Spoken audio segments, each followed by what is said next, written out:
Jared Taylor, good morning. Good morning. It's been a while since we last met in Washington, D.C. at the NPI conference. Yes, I'm delighted to be speaking to you again.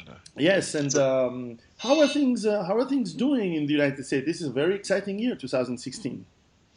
yes, Donald Trump has made it particularly exciting.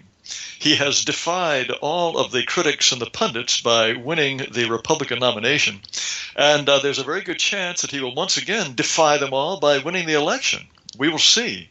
This is a revolt against the elites, just as we have seen in the Brexit vote. Britain has decided to slap their rulers in the face and do something they've been told not to do, which is leave the European Union. I think it's entirely possible that we may be inspired by the British and slap our rulers in their faces as well and elect a new and different president. Who is voting or who's rooting for Trump these days compared to who is voting for presumptive nominee for the Democrat Clinton? Well, it's very clear that practically all of Trump's backers are white. And they tend to be white working class people, not so much educated people, although he has a certain number of them as well. But it is the people who have seen their lives changed by immigration, who have seen their lives changed by deindustrialization. It's the people who have not benefited from globalization. Also, I think there's a good chance that he could get a large black vote because so far he has said nothing that really would offend black people. But when he talks about keeping out illegal immigrants, sending them back, these are the people who compete with blacks for lower paid jobs. So although he's frequently accused of racism, he has certainly never said anything that could really upset blacks. So I think there's a possibility that at the general election, more blacks than people are anticipating will vote for him. Also, I think there's a good chance that he will get a good number of the people who are supporting Bernie Sanders. They are in a revolutionary mood, just as Trump voters are. And Hillary Clinton is probably one of the best known, least loved of American politicians. Practically all Americans see her as right in the pocket of Wall Street interests, of globalization, of big money. She has this insincerity about her. When she talks about caring about average working Americans, it's very, very hard to believe that she gives a damn about average working Americans. What's she ever done for them? But this is her saccharine approach to American problems. So I think Donald Trump is lucky in that he is facing this very undesirable candidate on the Democratic side. Of course, because he has defied so many PC taboos in his statements about Muslims and about immigration, there are many prominent Republicans who are ostentatiously going to vote for Hillary, or they're not going to vote at all. So this will be a difficulty for him, but at the same time, I think, the election is still many months away, but I think there's an excellent chance that he could actually win. How about the better-looking 50% of the population, women? Would they vote for a woman, or in this case, they would still be Well, balanced? at this point, women are, according to the polls, they are more likely to support Hillary Clinton, especially single women. But we will see. We will see how things turn out. The whole question of Hillary Clinton as appealing to women is in a way a double-edged sword because, as you know, she was married to this absolute disgraceful philanderer in the White House, and she stood by him. She never left him. She never denounced him. She stood by her man in an almost slavish and self-humiliating way, despite just the obvious misbehavior of her husband.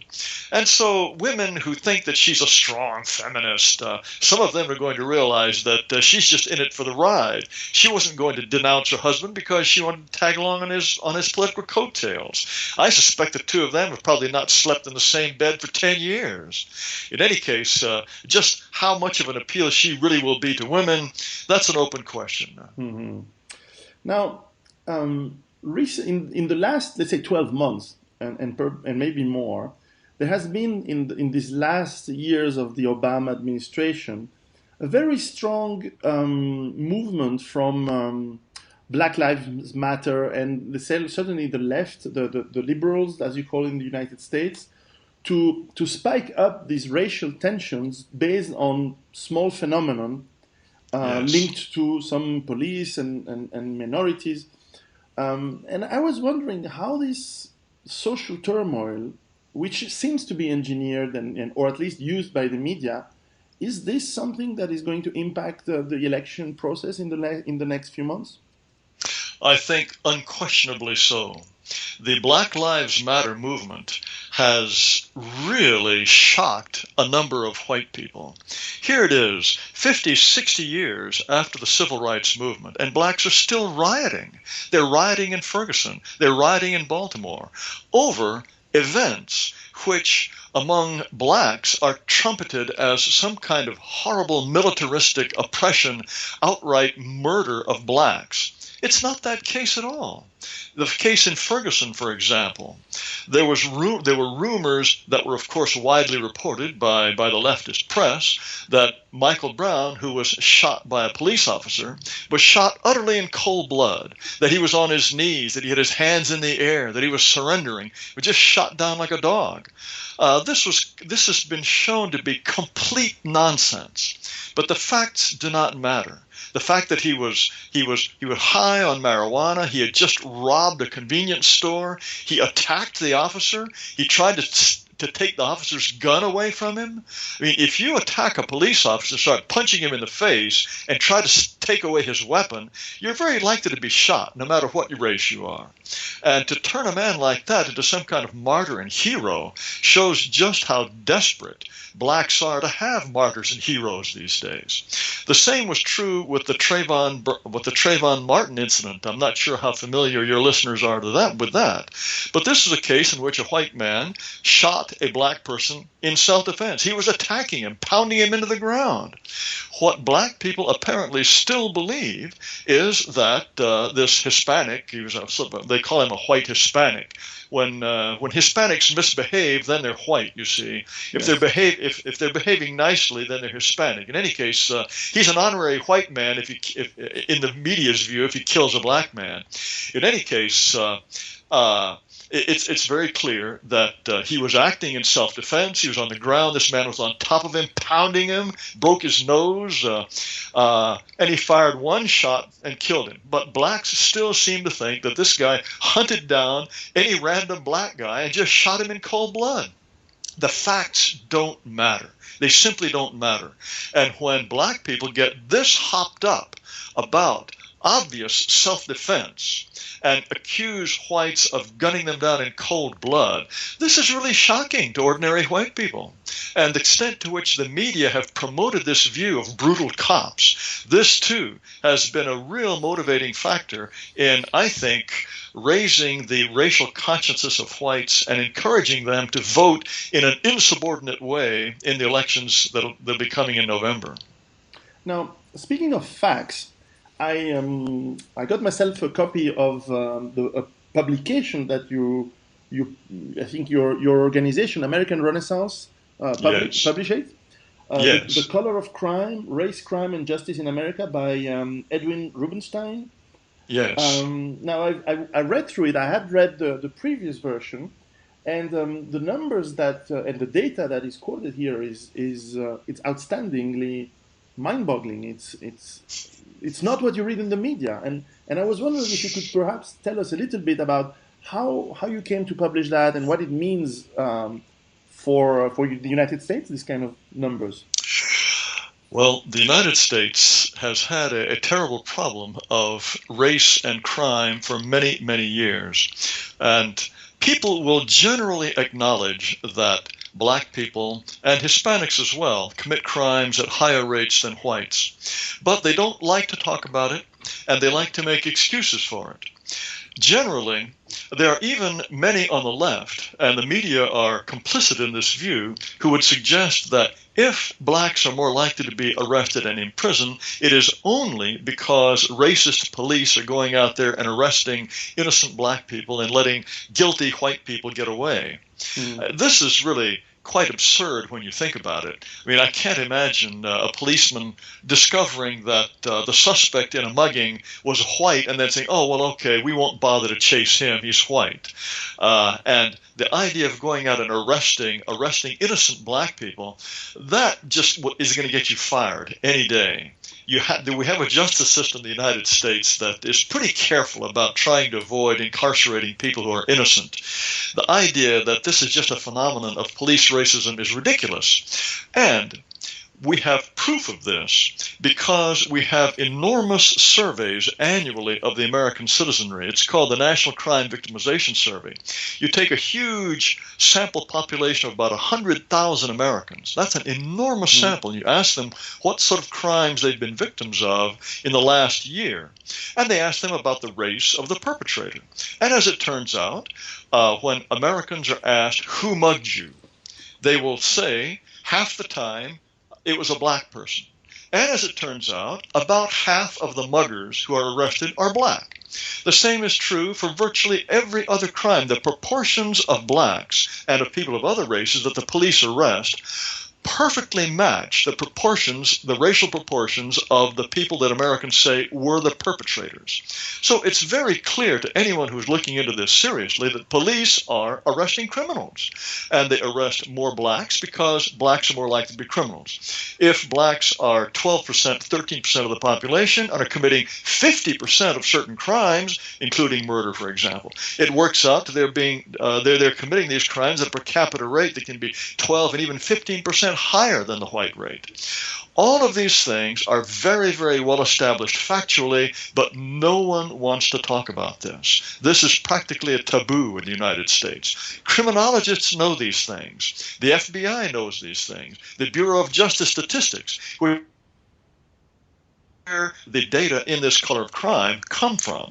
They know these things, but the media are almost always silent about this. The same is true, I would add, for interracial crime.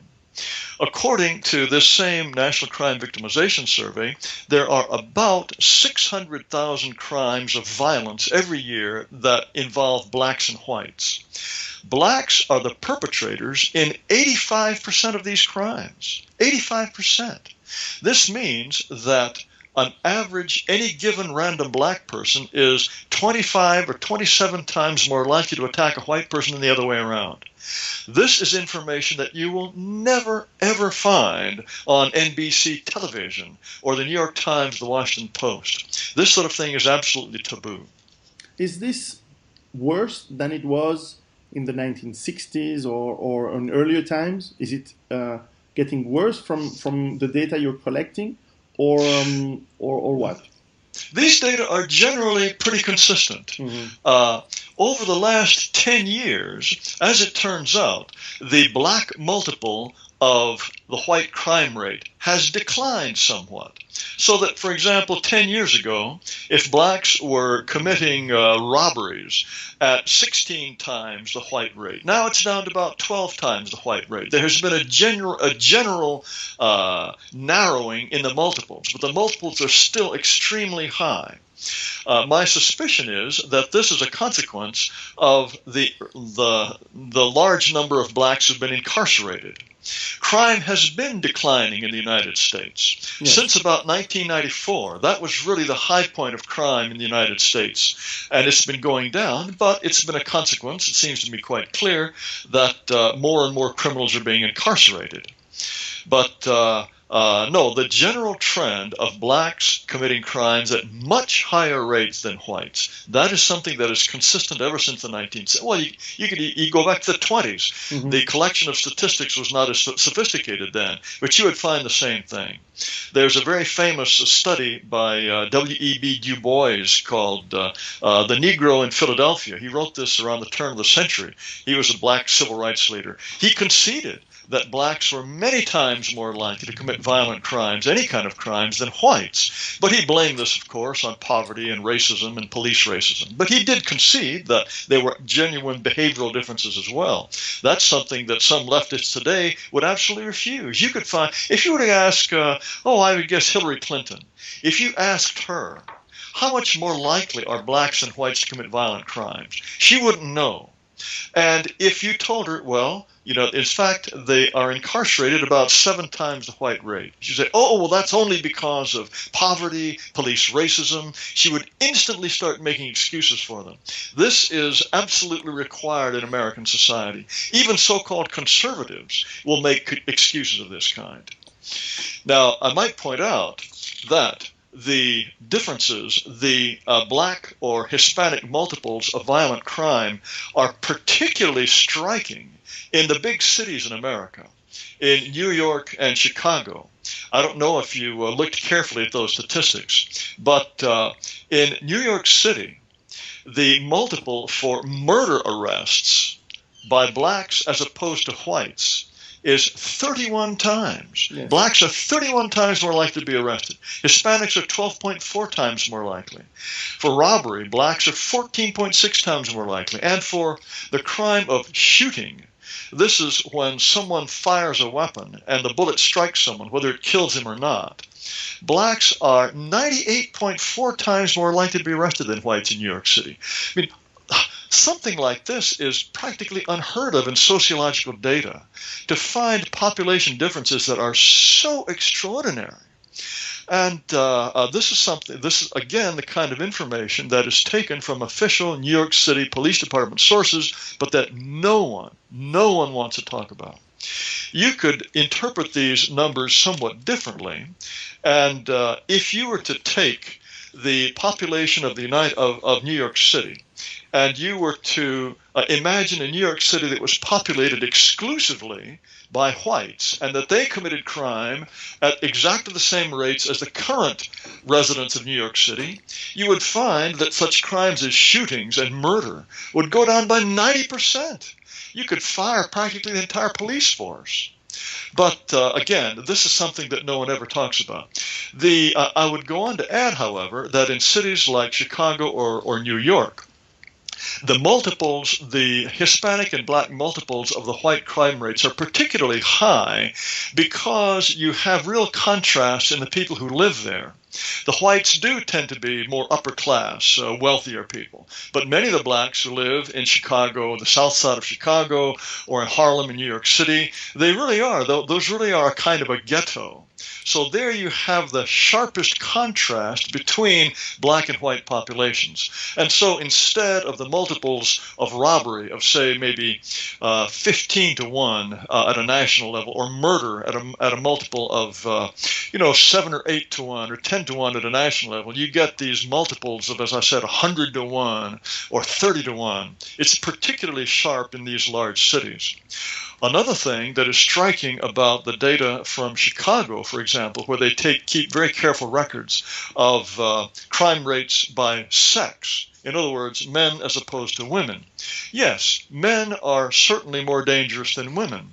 But when you compare the crime rates of blacks as opposed to whites, blacks are considerably more dangerous than whites, than men are more dangerous than women.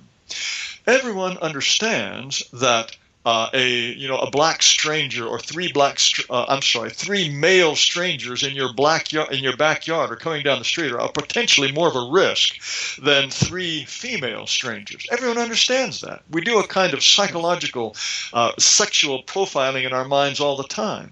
Well, on a statistical basis, you are even more justified if you're living in Chicago or New York City in doing the same kind of racial profiling, because blacks on the average are even more dangerous than whites, sometimes considerably more dangerous than men, are more dangerous than women. Again, this is something that is borne out absolutely irrefutably in the facts, but this is something that you will never read, you will never hear discussed in the media at large in the United States. Now, obviously what we have been taught through education and through the media is that all of this must be caused by poverty, exclusion, yes, or even racism. Yes. What's your opinion or the facts that you have that explain that difference?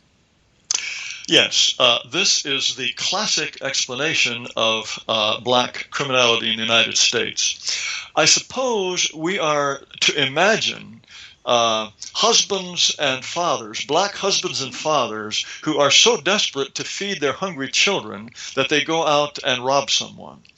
This is frankly laughable. The people who are committing crimes are young men who, for the most part, they may have children, but they don't pay any attention to them. They don't look after them. Crime is not committed because people are starving to death. It is committed for all sorts of reasons: quick wealth and an inability to defer gratification. And I would also point out that poverty is no explanation for rape, for example, or assault. Aggravated assault, rape, these are not crimes that have any kind of financial return at all. Mm-hmm. And why is it, just if you're poor, does that suddenly mean you're going to be more likely to rape someone? It makes no sense to me. Furthermore, I think that you could make a more plausible argument that crime causes poverty rather than the other way around.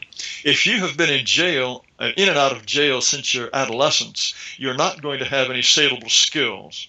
You're not likely to have a job that pays well. At the same time, if you live in a neighborhood full of violent people who commit crimes, businesses are not going to locate there. It's not going to be easy to find a job.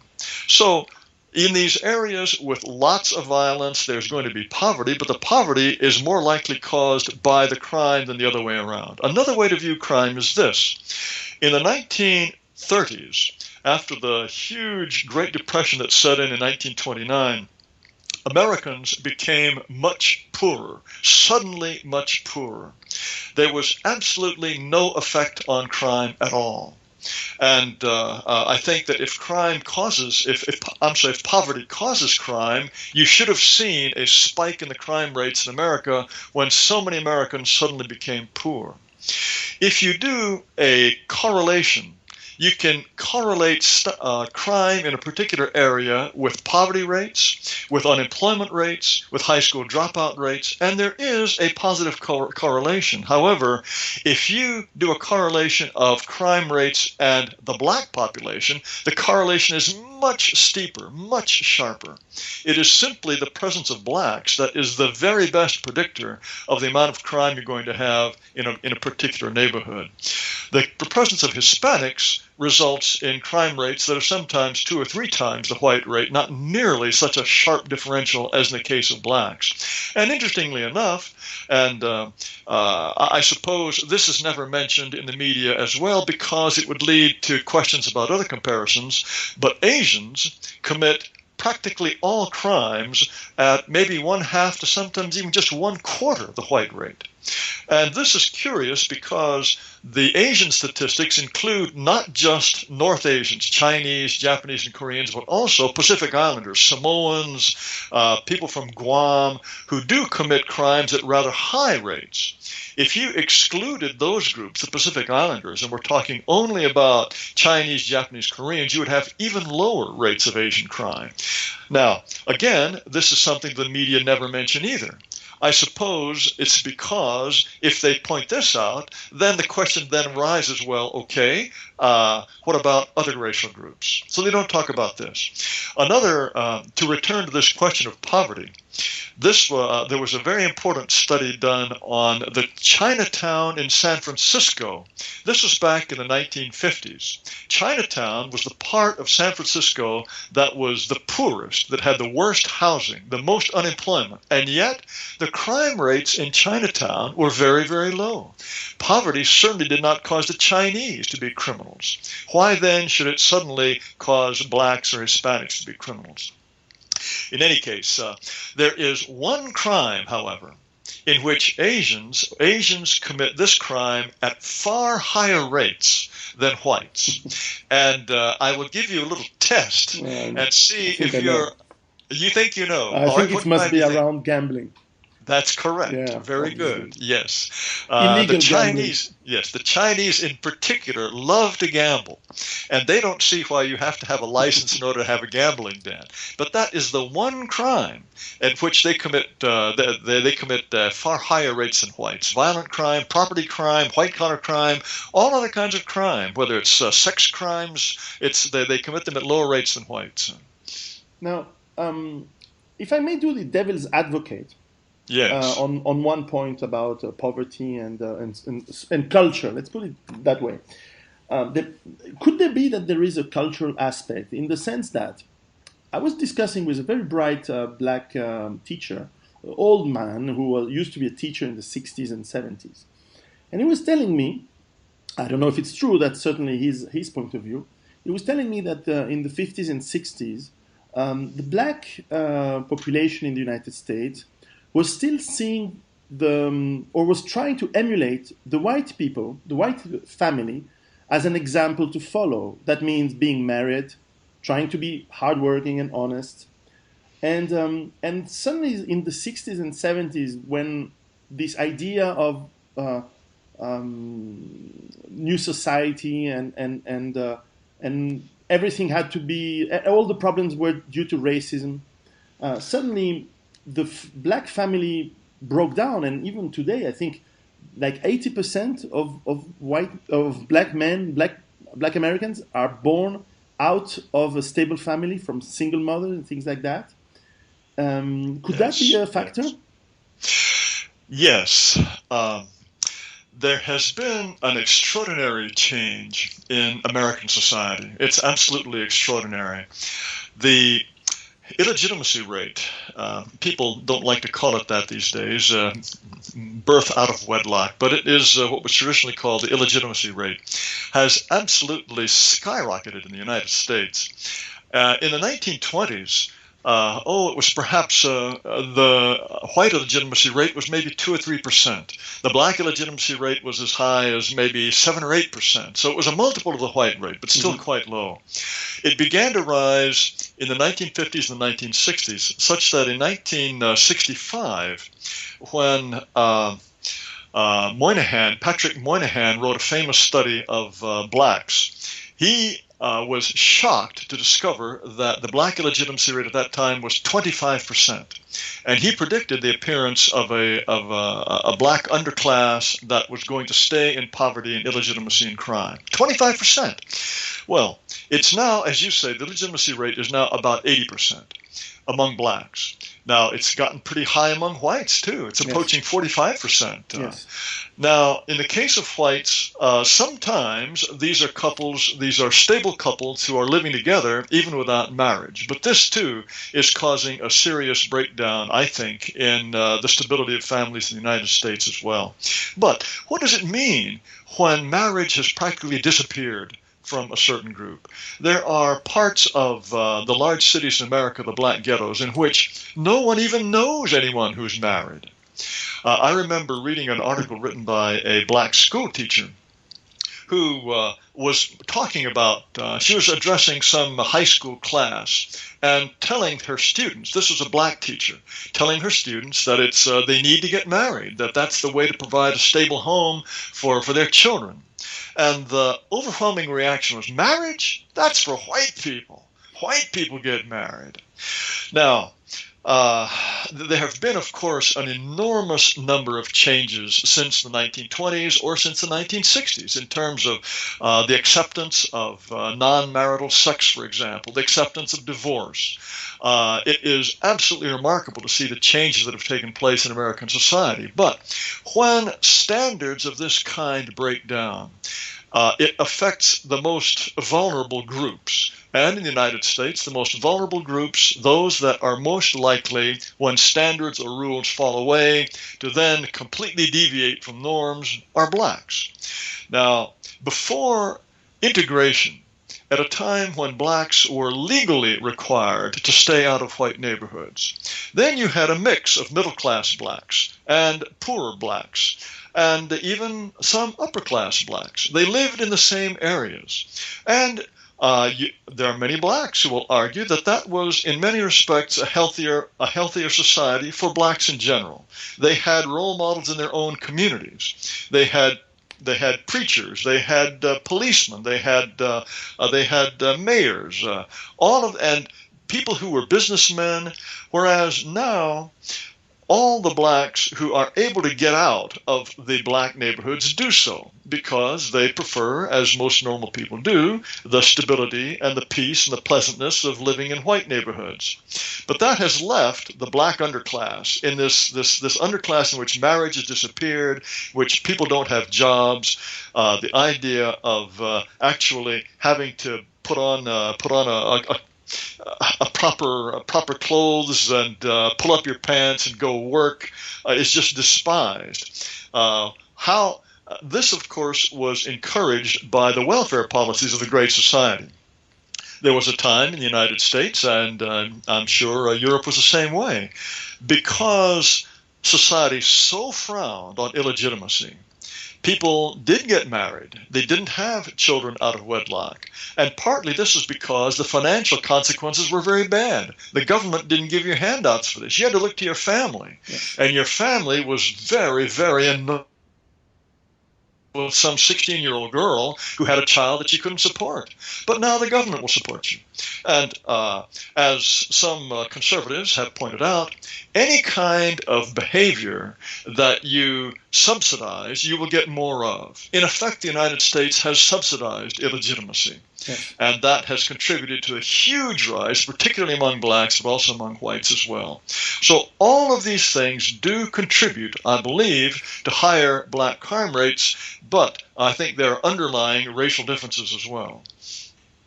Now, the obvious elephant in the room, especially if you compare what you just said to the same data that you see in multicultural Brazil, or in South Africa, or now in Europe, which start to have large black, African, and Caribbean minorities, and seem to have the same kind of statistics.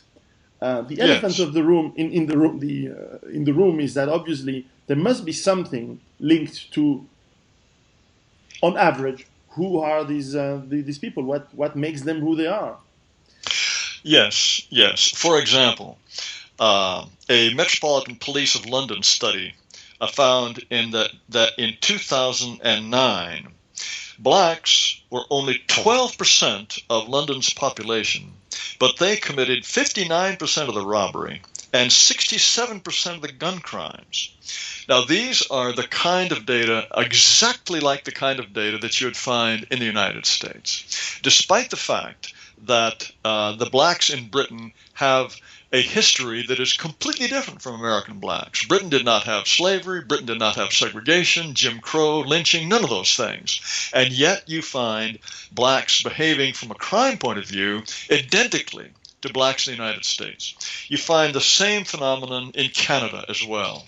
It is very, very difficult to root these statistics out of the Canadians and the British. They try to keep them quiet, unlike the United States, where this information is available.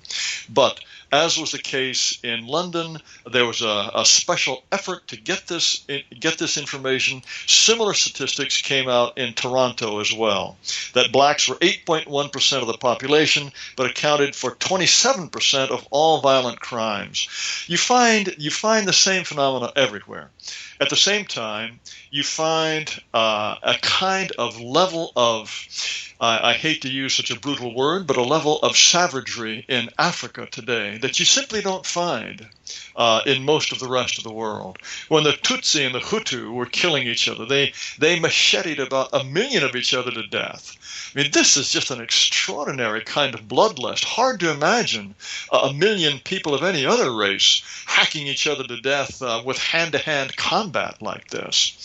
And this is, once again, even in the United States, where we have relative freedom of speech, something of a taboo subject. But this kind of level of violence is not surprising given some of the physiological differences that we find between blacks and people of other races. Blacks have a lower average IQ and a higher level of testosterone in males. And in all societies, a combination of low IQ and high testosterone invariably tends towards criminality. I would point out that high intelligence and high testosterone is often associated with great success. Politicians, movie stars, they tend to be high intelligence, high testosterone people. But if you have lots of male hormones and not much brains, then you are likely to have a kind of smash and grab mentality that leads to crime. I would point out also that this analysis, the physiological differences analysis, is one that fits perfectly with what we find with Asian crime rates. Asians have on average a higher IQ than whites. If the white IQ is 100, the North Asian or East Asian IQ is probably about 104, 105. At the same time, Asians have lower levels of testosterone than whites. I mean, this is the kind of thing that we see confirmed by any person who is not completely blinded to reality. And as a consequence, in Asian societies, men, who are the ones who commit more crimes than women in all societies, Asian societies have far less crime. People will talk about the culture. People will talk about social cohesion. But of course, culture and social cohesion don't just drop out of the sky and lucky people get the good ones. These are, I believe, grounded very firmly in the biological substrate of the society in which they arise. So it is true that environment, poverty, illegitimacy, these things do not count for nothing in terms of group behavior. But ultimately, all of these things derive pretty clearly from the biological substrate of a particular group or a society. Now, that's perhaps the most taboo thing that I have said this entire conversation, is to point out that there are biological differences between the races. But if you refuse to accept those differences, nothing about the world makes sense. And once you do accept that there are differences in average IQ, as well as average differences in the ability to defer gratification, in other words, to work hard today for future benefits, and there are well-established, well-quantified differences along those lines as well.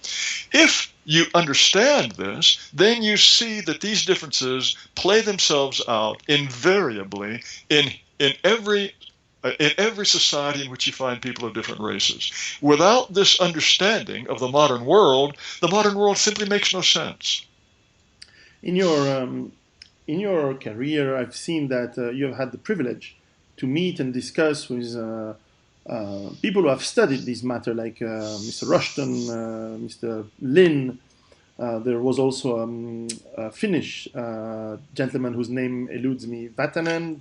Tatu Van Hanen. Van Hanen. Yes, I've never actually met him, but yes, he has studied these questions very carefully. Richard Lin is a good friend of mine. He is still alive. He's still working very hard. In fact, he's just come out with a new edition of his book on racial differences in intelligence. He is probably the foremost scholar living today who has studied this question. I've also had the privilege of meeting and getting to know Arthur Jensen. Who was Arthur Jensen. Yes. He was really one of the pioneers in this effort. Back in the 1960s, he first started studying this. Also, Philippe Rushton. Unfortunately, Philippe Rushton died, I guess it must be 4 or 5 years ago now. But he too was a very courageous scholar. Those people paid a terrible price for choosing to study such unfashionable subjects. They have been physically attacked. Their lectures have been shut down. They have had terrible problems with their university administrations. And to me, the real pity of all this is that young scholars coming up see the kinds of persecution that those people faced, and it discourages them from doing similar kinds of research. So I think that it is likely that at least for a while, research on the biological bases of differences in intelligence, differences in behavior, will slow down considerably in the United States, but it is being carried on with great eagerness in China. Yes. There is something called the Beijing Genomics Institute. The Chinese are not at all intimidated by shouts of racism or Nazism, and so they're not at all afraid to look into the extent to which genes govern intelligence. They are very serious about this. And the Chinese, once they discover which these genes are, if there is any way to encourage breeding in such a way as to increase the frequency of these genes, they will not hesitate to do so. And if they do, they will certainly leave us in the dust. Oh, yes. We are living in dysgenic societies in Europe and in America now. Yes, yes. It used to be that intelligence was correlated with biological success, a greater likelihood to survive and to have children and pass on your higher intelligence to your children. Welfare has completely reversed that process. Contraception, likewise, has reversed that process. Contraception is used by people who are more intelligent, who are more likely to think ahead. People who are less intelligent and more impulsive, they will not take contraception, and because welfare has taken away the sting and the economic cost of bringing people that you can't support into the world, we have encouraged the proliferation of the less competent, and we tax the more competent in order to subsidize this process. It's clearly not a trend that can go on forever. At some point, the system will come crashing down. You simply cannot force the competent to subsidize a growing number of incompetent, the incompetents being people who will not be in a position either to pull their own weight or to help out others as well. So this is a trend that cannot go on forever. I must say that when I wrote my book about collapsing societies, that was one element that I did not see, but it's clearly one element that adds up to everything else to accelerate the process.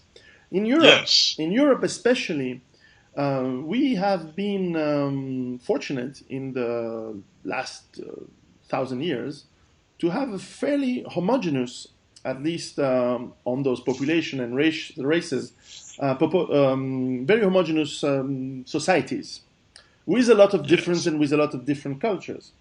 In the last 40 years, we have seen an incredible acceleration of immigration from Asia, but especially Africa, and recently huge numbers from Middle East. And all these populations have widely different IQ averages than the European populations. Unsurprisingly, we also seem to see the same crime waves with countries like Sweden, who report 100% of 100%, not 90, not 80, 100% of violent rapes done by non-Europeans, and similar statistics across Europe. Do you see this as once again, I'll be the devil's advocate, a cultural phenomenon, or once again the same problems create the same are caused by the same effects? What would you extrapolate? I'm much less familiar with Muslim societies than I am with American blacks and traditional African societies. And I think that there is perhaps something to be said for the idea that people who have been reared in an Islamic society that denigrates the idea of women exposing even their faces, much less their legs, that can perhaps lead to certain kinds of crime. Whether those people, if they were converted to Christianity, if we can imagine such a thing, whether their crime rates would decrease rapidly, I don't know. I suspect that in the case of Muslims from the Middle East, there are genetic differences that would play themselves out no matter what their religion. The average IQs of Middle Eastern countries are certainly not as low as African countries, but they are, as I recall, someplace midway between African and European countries. We're talking about IQs of perhaps in the low 90s, high 80s, and under those circumstances, you're definitely going to get more crime. To me, what has been as astonishing as anything else about this is the desire of the authorities in Europe to try to cover up the crimes of the immigrants. I'm sure you're aware of the assaults on German women in Cologne on New Year's Eve. There were, as I recall, about 400 German women who reported crimes, Mm-hmm. being groped, being assaulted, being robbed by these gangs of Middle Eastern men who would try to touch them, and in some cases actually succeeded in raping them. 400 reported this. There must have been far more German women who did not bother to report this, but who were groped and robbed. The astonishing thing here is that the Cologne Police Department tried to cover this up, tried to keep it a secret. Yes. And then once this came out, then not surprisingly, Germans and social media started saying rude things about Arabs. And as I recall, the Interior Minister of Germany, he said that these rude commentary about Arabs and Muslims was at least as awful as the crimes themselves. Now, I cannot imagine a person of another race ever saying such a thing, that it is perhaps worse to criticize people who have come into your country and violate your women than the acts of violation themselves.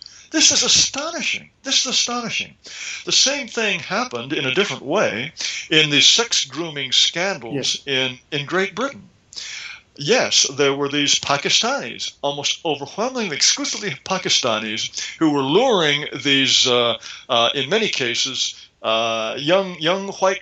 They were always young white girls who, most of the time, did not have stable home lives at all. Some of them were in orphanages. Some of them had drunks as their parents. In any case, they were luring them into a kind of sex slavery. Yes. In Rotherham, over the years, as I recall, more than 1,000 white girls were treated this way. But the authorities and the police looked the other way. They didn't want to report this or prosecute these Middle Easterners because they were afraid they would be accused of racism. They were afraid that because it was strictly Pakistani on white crime or Muslim on Christian crime, that this would look bad. And so they looked the other way. Americans, those of us who are aware of the racial situation, we often like to think that the United States has been the pioneer in racial groveling and looking the other way, but I think we have actually been bested in this respect. When the Cologne authorities refused to report those assaults, and then it turns out, when the scandal comes out, that they had assaults in many different German cities at the same time, in Finland and Sweden as well. And the police, as if they were all acting together, refuse to publicize this. Yes. What is this? What motivates this kind of thing? To me, there's some sort of suicidal, altruistic part of the European mentality that's being turned against us in a way that could ultimately be fatal to our people and our civilization. Absolutely.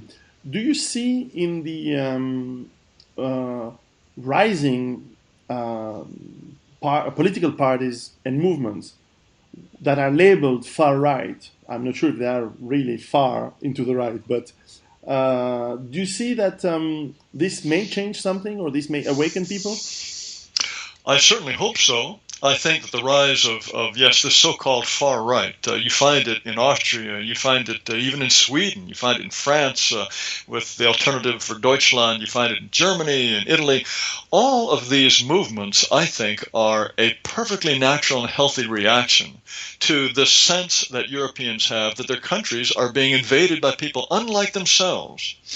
It is, after all, only whites who have ever managed to convince themselves that by opening their societies voluntarily to people utterly unlike themselves who could eventually outnumber them, that this is somehow virtuous, that this is somehow good. If you were to imagine, hundreds of thousands, maybe millions of poor, crime-prone whites pouring across the border into Mexico, where they were buying up Mexican radio stations and broadcasting in English rather than Spanish and insisting on ballot papers in English, celebrating the 4th of July, Independence Day, rather than Mexican holidays.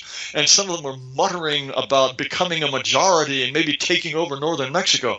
Do you think the Mexicans could be tricked into thinking that this was cultural enrichment? Impossible. But this is what we are supposed to think in the United States. This is wonderful. We will become better people.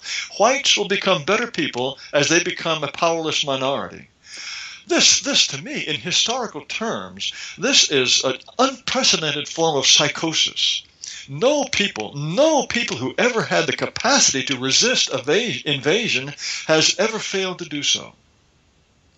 And what we see happening in Europe is you have started on this suicidal path a little bit later than we have, but the same mentality is at work. The same mentality that requires that whites celebrate diversity, which is really nothing more than celebrating their own dwindling numbers and influence. Only crazy people would do that, but whites are supposed to do that. The same mentality is driving the police chief in Cologne and the interior minister to prefer to not to conceal the fact that these non-white, non-European newcomers are committing all sorts of horrible crimes. This is, again, in any kind of historical terms, this sort of behavior is utterly unprecedented and unbelievable. I would add one more thing. People don't usually think of it in these terms, but you could almost describe immigration policy as evolution policy. If a society becomes 10% Somali, whereas it had been 100% Swiss before, if it becomes 10% Somali, it is as if that society has evolved into something different. Yes. Its population is now a different population, and it had evolved in the direction of Somalia. You are left with a society in which there will be a certain amount of interbreeding, and the Swiss people, if that were to happen to them, will inevitably be changed. This is, this is also a fruit of the absolute determination among liberal whites, leftist whites, to disbelieve the evidence of their senses and to pretend somehow that race is not a biological fact, but some kind of sociological optical illusion. This, to me, is so obviously wrong and stupid that only very intelligent people could possibly persuade themselves that it's true. But it's one of the wonders of our time. It is indeed. Where can our listeners find out more about the great publications that you publish and distribute at American Renaissance? The best way to find out about what we do is at our website, which is amren.com. We started American Renaissance in 1990, so American Renaissance has been going on for a long time. It was originally a paper publication, but about 4 or 5 years ago, we switched entirely over to the internet, so all of our material is now free and available on the net. We hold conferences from time to time, we publish monographs, and we publish daily news items about the dispossession of the West. We are just as passionate about what is happening to Europe as what is happening in the United States. I think of white people all around the world as a kind of, we are a worldwide brotherhood of Europeans, and our struggle is your struggle, and your struggle is our struggle. I think that except for some of the countries in Eastern Europe, Hungary, the Czechs, the Slovaks, the Poles, all whites everywhere, from New Zealand to Canada, the United States, to Great Britain, to France, all have been infected by this notion that somehow it is virtuous to be dispossessed. And if we continue to believe this, we will certainly find people who will be happy to dispossess us, and we will lose our culture, we will lose our countries, and ultimately we will lose our existence as a distinct people. I had an interesting debate with a black college professor, it was about 2 months ago. And we were debating the question of whether diversity is a strength for America or a weakness. And he said, it's a great strength. And one of its best features is that due to miscegenation, whites will eventually disappear. He said 200 years from now, there won't be any white people left, and that's a good thing. Now, here's a fellow who is rubbing his hands at the prospect of my people completely disappearing. Now, I am sometimes accused of being a hate monger. I don't know why, but I suppose because I talk about racial differences in intelligence, that makes you a hate monger. Well, here's a guy just licking his chops at the prospect of American white people going extinct, and that's perfectly okay, apparently. Nobody's going to call him a hate monger. Imagine you'd say that on Jewish people or blacks. Yes, You'd be in yes, jail. yes. Oh no, you'd be finished. Oh yes. But there you go. Well, So no, yeah, I understand. Switzerland has well, you have these public ballots yes. in which the people have a chance to express themselves. That's a very good thing. Yes. Because the people on all of these questions are invariably more sensible than their rulers. Oh yes. I think that's, of course, why we have had this recent vote for Brexit. Yes. Although it's unfortunate in a way, it's clear that the Brexit vote is a reflection of the fact that the British people are completely sick and tired of immigration and multiculturalism.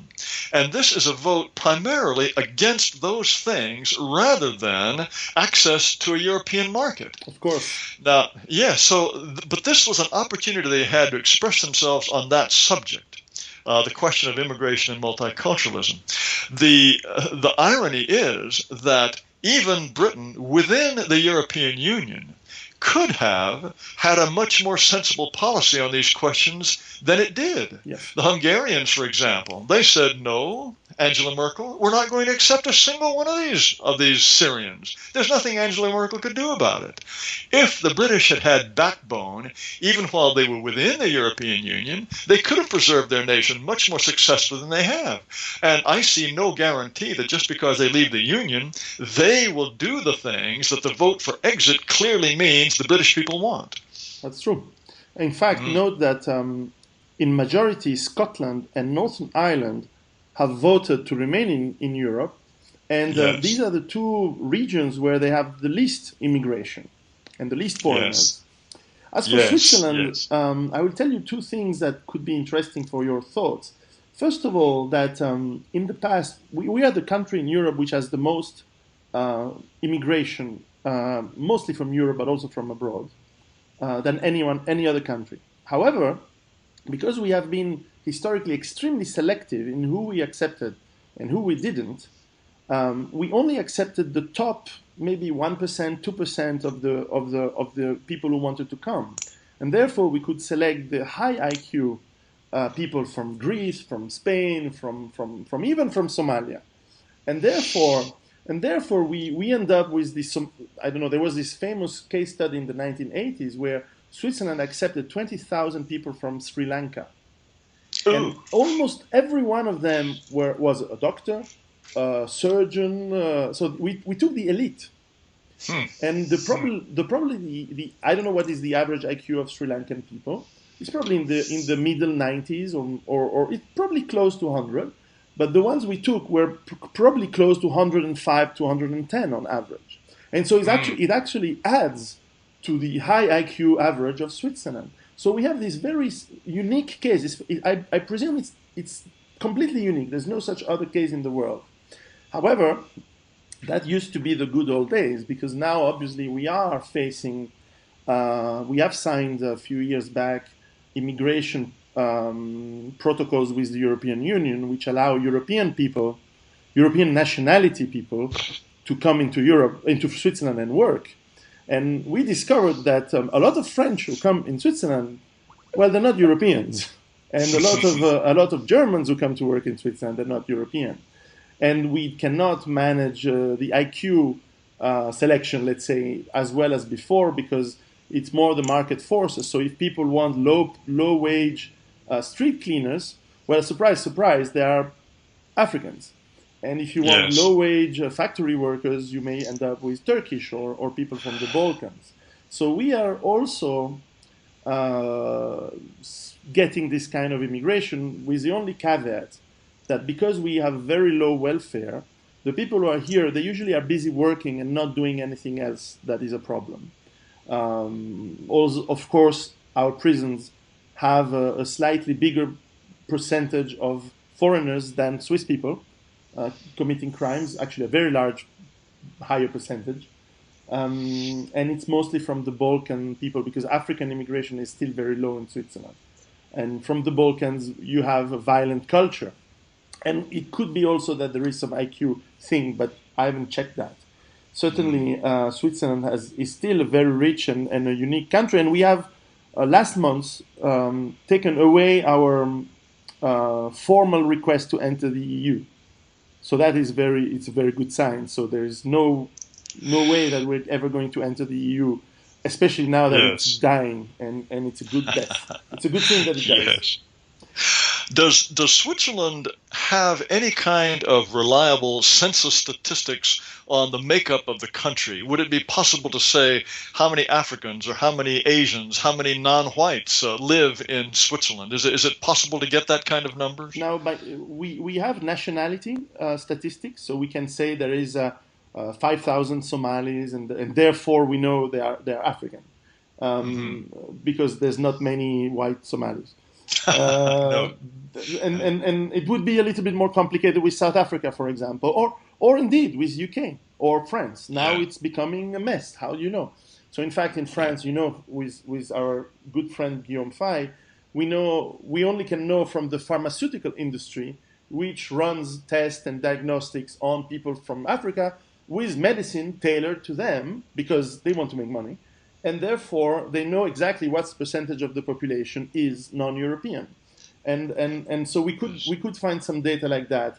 I must say also that Switzerland has one big advantage, is that it takes something like 15 years to become Swiss. So it's not a 2-year or 3-year process like in most other countries in Europe. So it's very. However, we do have almost 20% of the population who lives in the territory who is not Swiss. So that's a high number. It's a very high number of non-Swiss people living in Switzerland. I heard once, and I never had this confirmed, that part of the process of becoming a Swiss citizen is that your community has some say in the matter.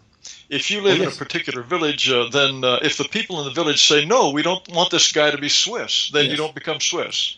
It was never acted upon in the past, but because usually the process was so long and so difficult. There are exams. When I became Swiss, I had to go through exams and morality exam checks, and I had to explain the functioning system. So it wasn't just an oath. It went through a process of selection and also of examination, whether I could even understand the politics and yes, in the final stage of the process, the commune you live in, the city you live in, how do you say this? The mayor and the advisors and the people from the commune have to unanimously accept you. And in the recent year, there's been more and more cases of people in the commune saying, no, this guy is a thug, we don't want him. And that breaks the process completely. And it was unheard of before because the process was selective enough.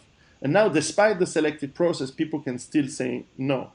And interestingly, and this is something the left will never admit it, but the people who vote the most for the right-wing parties in Switzerland are people like me who used to be foreigners and became Swiss, but because we understand where we come from. In my case, it's Italy, okay, North Italy. But I have some friends who are originally from Algeria, high IQ engineers and so on.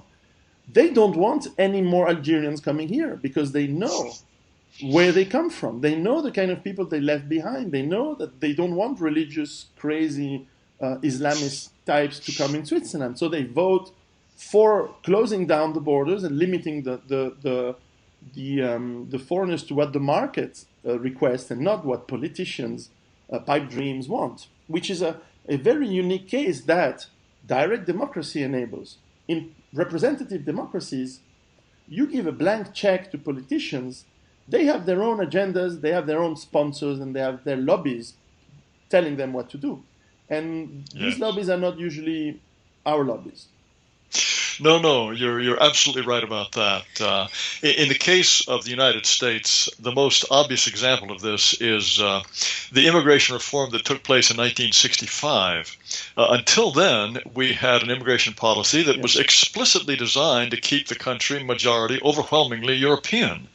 And at the time, when the vote was taken, those who promoted this new law promised that there would be no major change in the demographic mix. This was just sort of window dressing, and it looked bad to have this racist immigration policy. Well, if at that time you had told Americans that in less than 100 years, in about 80 years' time, white people were going to become a minority in their own country, it would have been impossible to get them to vote for something like that. I think even the legislators would never have voted for something like that.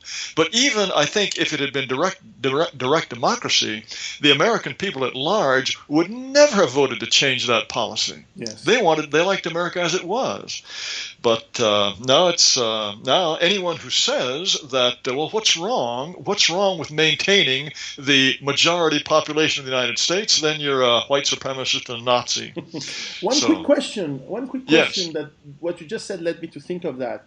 Now, in the early part of the 20th century and even late part of 19th century, the immigration that was causing problems in the United States were Irish, Jewish, Yes. and Italians.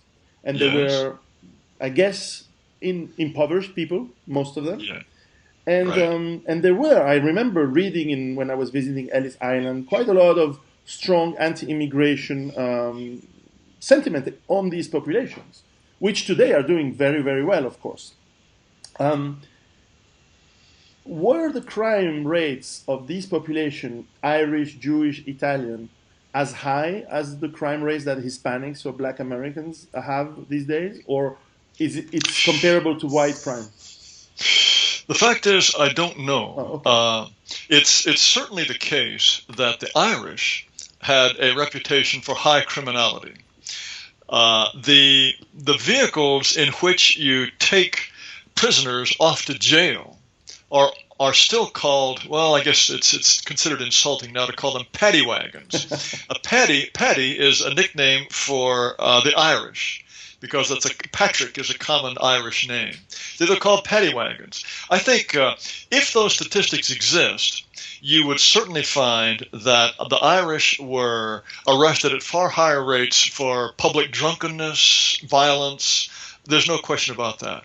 But the pattern in the United States has been that so long as immigration is from Europe, after about 3 generations, European populations become indistinguishable from each other in terms of per capita income, the likelihood to go to university, Yes. and the likelihood to marry outside of one's ethnicity. Yes. In other words, Italians stop marrying each other. The only difference there is Jews. Jews would end up having a higher endogamy rate. Yes.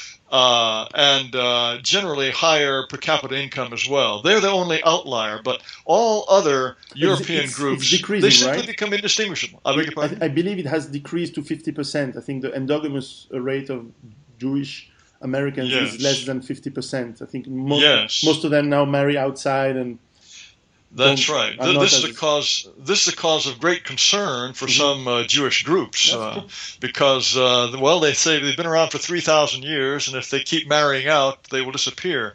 The ones who do not marry out, of course, are the Orthodox. yes, And so, conceivably, if this trend continues, then the only real Jews in America left will be Orthodox Jews. But yes, as far as the European populations are concerned, there has been a very successful melting pot here in America, and people will point to that. They will say, "Well, look."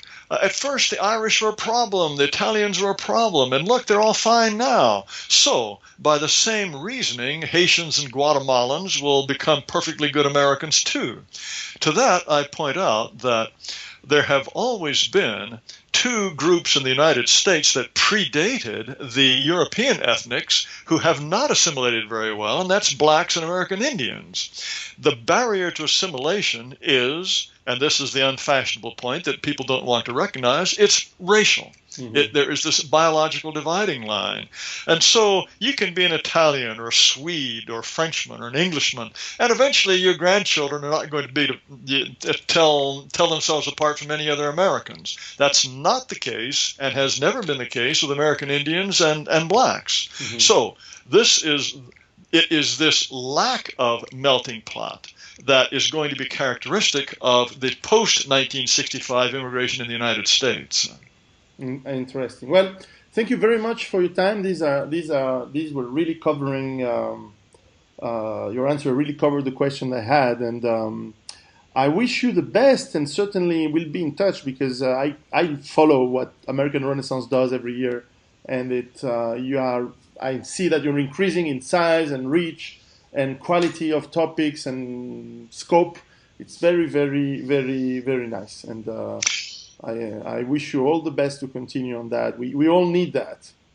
Well, thank you very much. It's been a pleasure to have this conversation, and I hope your new book is a huge bestseller. Thank you.